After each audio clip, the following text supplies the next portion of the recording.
Hello, hello, hello. Lily Enrique here, the parenting strategist. I believe we are live on the Parent Support Network page. And today I am tuning in for episode 17 of Parent Support Network TV. I've been a little bit slack. I've missed the last couple of weeks. So I thought I should jump back on today, as a TV show is meant to be regular, right? So hope you have been tuning in and hope you enjoy this episode. So the reason I decided to chat about this today was I actually did an interview the other evening with a couple of beautiful ladies from Ireland and Sydney. And my interview with them is on this page, and it's also on my other parenting page as well. And a question was asked at the end of our discussion and conversation about addiction to devices like phones or laptops or video games, and how that's kind of related to kids or adolescents or young adults' mental health and wellness. And it took me back to a story that our beautiful parenting coach, we call him our Angel Frank, shared with us when we were mentoring with him, jeepers, about close to 14 years ago, 14 to 15 years ago. And he asked me this really interesting question. He asked Andrew and I this really interesting question. And if you haven't heard me talk about this before, I'd love for you to ponder this. He said, how are gangs formed? And you might be wondering, what's this got to do with devices? But I think it's really, really quite relevant. And I wasn't quite sure what he meant when he asked that question. I, pretty much knew what a gang was, but when he said, how are they formed, I wasn't quite sure what he meant. So I kind of said, I'm not sure, what do you mean? And he went on to say that when children, particularly adolescents, teenagers, adolescents, feel like they're not a part of a gang in their home, within their family life, they go out and seek it elsewhere, or they're vulnerable to being picked up by a gang, albeit a negative one or a positive one. And a gang could be any sort of group or organisation. It could be something positive, but more often than not, it's probably not something that us as parents would like our kids getting involved with. As a matter of fact, Frank, our parenting coach that we had for a couple of years back when Caleb was a teen, between about 14 and 16, he actually used to work with street kids and gang members and, kids that were really in strife, disconnected from their families, parents who were beside themselves with worry for their children and what they got into. And he went on to say to us that kids seek out or are attracted to these gangs because they don't necessarily feel like they're a part of something at home, call that a gang or what have you. They don't feel connected. They're loved. Yes, mostly they're loved. Parents love their children and want the best for their children, but sometimes there's a lot of disconnect. Sometimes the teen or adolescent doesn't feel connected on a heart level. They don't feel seen or heard or understood or acknowledged. And it's not that the parents don't love the child, they're just not connecting with them at the right level. They're not seeing them for who they are or for how they want to be seen.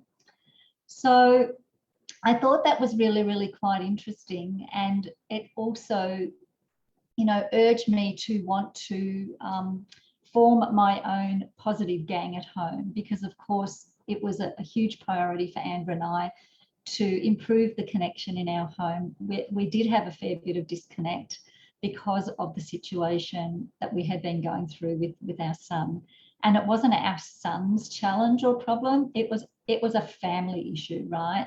So when we blame the child for whatever's going on, we really need to look at ourselves as parents. Another little thing that Frank told us that actually blew me away was how did he say this? I want to get this right. I'm paraphrasing, but he said, if you don't have the time to put into your relationship with your child, to, you know, have great relationships with them, to spend time with them, to find out more about them, then give them to somebody who does.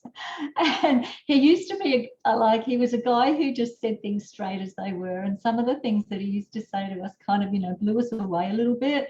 But, you know, there was some credence to that, right? If we don't have time to put into our family, to connect in relationship with our kids, then, you know, I don't mean give them to somebody who does, but that's definitely, you know, worth reflecting upon. So getting back to the devices. So on the interview that I did the other night, Lisa at the end asked me this question, and she asked me about, you know, my feelings about mental health and wellness of young people who are so addicted to their devices. Now, disclaimer, I am by no means an expert in this area in any shape or form. It's purely, I guess, from my observation and the work that I do. My feeling on this, that at least a partial contribution to this, and it might not be the whole reason, right, is that kids, when they're connected, so let's take a video game, for example. Why are kids who normally, you know, might be labelled hyperactive or inattentive or have attention deficit or can't concentrate, you know, don't do their schoolwork, their homework, their chores around home, why is it that they can't concentrate on that, but they're fully, you know, functioning and in the zone on a video game? Why do they get addicted to these video games? Well, first of all, in regards to the video game is predictable. The kids know where they stand with the video game. They know what the rules are. They know what the consequences are. If they make a mistake or get, you know, whatever happens in these games, get kicked out, get killed or what have you, they know that they can reset and get back in the game again. And they also, you know, I know that with my son when he was playing, was it called Warcraft? Like they get into, it's almost like they've got an avatar, so they can be somebody different. So if in their real world they don't feel good about who they are as a person, they don't feel, you know, positive, or that they don't have good self-esteem or self-worth, or if they don't feel like their parents are on their page, then it's sort of like an escape for them, isn't it? And they get into this community, this gaming sort of community where they connect with other like-minded kids or adults. And they can have an avatar, they can be whoever they want in these games. And the games are predictable. So the games don't nag at them, they don't punish them other than, you know, kicking them out of the game, but then they can reset and get straight back in again. So they know where they stand with the games, and they get connected with their, you know, communities. I've even heard of people who have kept friendships for many years after meeting in an online community where they've been gaming together, right? So you can make real friends, but it can also be a dangerous place as well. I totally understand that. So that's, you know, my take on video games, and that's why a lot of kids are so connected to these video games, because they feel like they're a part of a community. They feel like they belong. It makes sense to them. They feel connected. They feel like they're on a page where other people understand who they are and what their, you know, interests are and their beliefs are and their thoughts about the world and how it works. Which might not be happening at school, it might not be happening at home, it might not be happening in their real life, you know, peer group or friendship group. So often the kids who are kind of, you know, loners, or maybe, you know, have a bit more intensity than the average kid, maybe could have been diagnosed at some stage. These are the kids that tend to be a little bit more vulnerable to getting into this in an addictive sort of way. So, and then I think, you know, my philosophy or my thinking is that it's a little bit similar, you know, with phones and devices. You know, kids get addicted to them, and there are many reasons. And I mean, many adults are addicted. I'm probably on my phone way too much, way more than I need to be scrolling through Facebook and checking out everybody else's business, which is really none of my business, right? I mean, I mainly am on my device for business, but I also probably waste a heck of a lot of time scrolling through, looking at stuff, reading stuff, watching videos that really are not that relevant to my life and my happiness and health and well-being.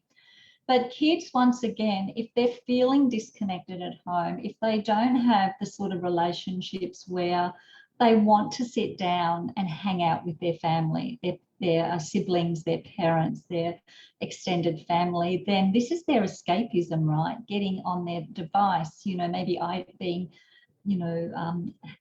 connecting with friends, talking with friends, connecting in, because we're living in a very digital world, aren't we? Back in my day, we used to go outside and play with our friends and hang out and ride bikes and build cubby houses and, sit down and talk, and go to the park and that sort of stuff. And we are living in a different world today. So kids are connecting in different ways, but sometimes parents, many parents I speak to are concerned about their children's health and well-being because of the amount of time they're on their device, and they find it challenging to get their kids off the device or to set boundaries.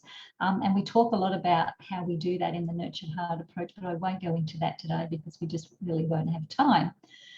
However, I really do feel that, a lot of these kids, whether you call it addicted or whether they just feel good in that space. And I personally, see the benefits and the disadvantages of spending a lot of time on screens and on devices. There are some advantages for sure. There's a lot of things we can learn on devices. And, back in the days when, for example, when I was at school, we used to go to the library and look up encyclopedias for information. Now we find everything we need on the internet, don't we? We just Google it. So we do need to be on devices, for education as well. But I know parents are concerned about the amount of time their kids are on devices and perhaps the sort of thing they're doing on their devices. So once again, I'm going back to this theory of mine that, they're really absorbed in this world because they don't feel connected or as connected as they'd like to be, or as the parents would like them to be. When the kids are 8, 9, 10 years old, 11 years old, yes, they hang around with parents and go places with parents and do things with parents. But then as they get a little bit older, they start saying, no, I don't want to do that with you. I want to do my own thing. I want to hang out with my friends. I want to interact on my device. And it's because I feel, maybe not wholly, but at least partially, that they don't feel truly connected. They don't feel acknowledged. I know a lot of kids think their parents just nag at them and whinge at them and, don't understand them and, don't compromise with them, don't really, ask them about the things that are important to them. They just kind of dictate the things that they want. I'm talking very in general rules here, so please don't shoot me down over this. And I know that, from my personal experience with my son, when he was younger and he was very disconnected from the family, I probably, didn't really show an interest. I could have actually, and I did towards the end pick up on this, but I could have shown more of an interest in Warcraft. And from what I understand, there are some positive attributes to that. They learn some skills, etc. But, I just saw that he was on this silly game again. And, I didn't even ask him about it initially, what is it? How does it work? Tell me about it, and actually get involved in it in a positive way. I did pick up on that a little bit later. And I know that, my husband, for example, when we were coaching with Frank, suggested that we find a common thing, particularly for father and son. It didn't have to be father and son, it could have been mother and son, but something to really bond and connect over. So my husband and my son, when my son was 15, probably close to 16, they started building an old Valiant. We call her Val. She's still in our garage, and they spent many, many, many, many hundreds of hours over 2 years building that car from engine to complete car. And I felt like a bit of a car widow, for a while. But that was actually something for them to bond over. So I often recommend, especially to dads and sons, to find something that they have in common, that they can do together. And of course, the same goes with daughters as well. And it doesn't have to be daughter and mum and son and dad. It could be son and daughter and or mum or dad or mum and dad.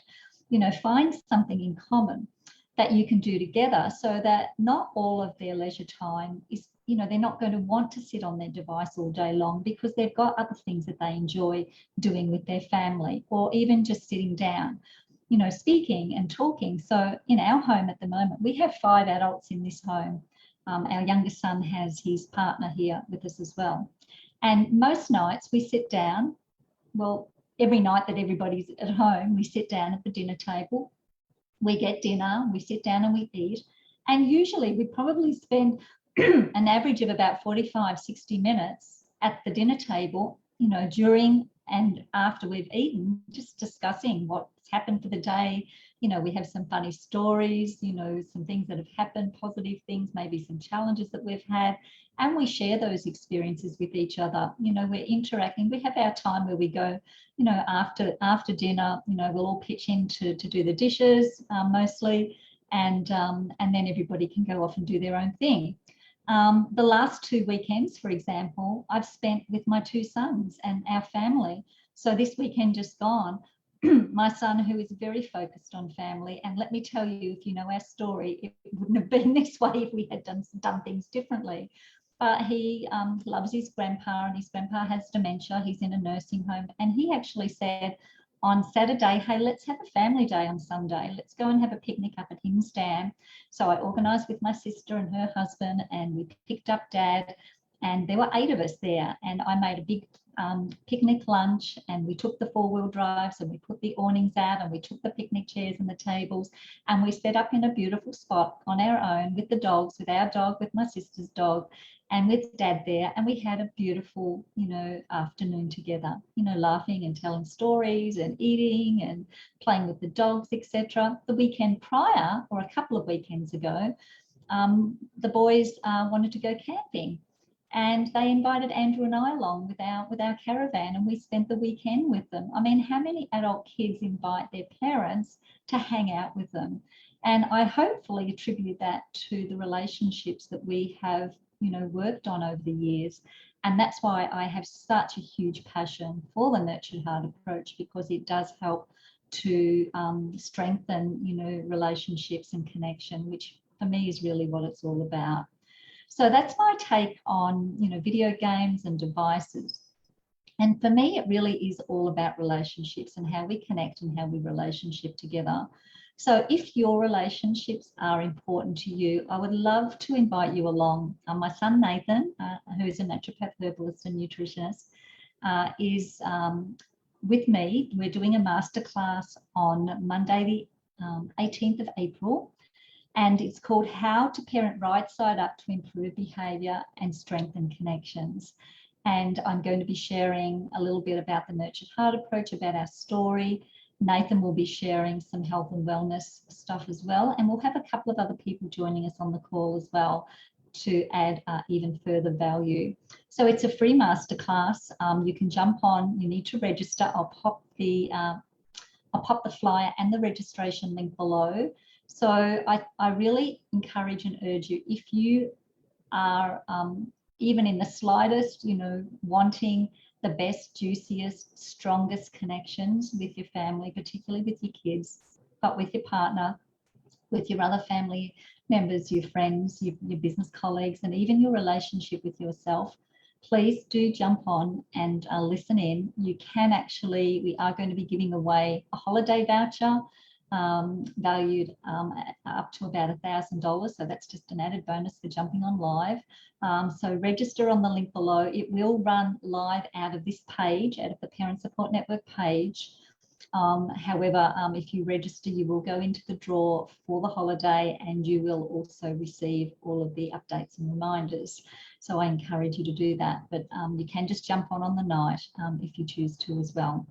So that's it from me today. I hope you got some value from that. You may or may not agree with my theories on, you know, kids that are really just spending way too long on their devices. There are ways where you can set boundaries around, you know, the amount of time they use on their boundaries, and I do teach that as a part of the Nurtured Heart approach course that I teach. So yeah, I hope you enjoyed that and got some value from it. Please let me know what you learned, or if you agreed or maybe didn't agree. Put a hashtag replay if you're listening into the replay. I love to get feedback from people to know that, you know, the information is of value and I'm not just here, you know, kind of talking to myself. So thanks heaps, guys. Appreciate you listening in live if you did. Appreciate you listening to the replay. And please do join us on our parenting masterclass on Monday, April the 18th. That's it for now. Take care, and bye from Lily and Reiki, Parenting Strategist.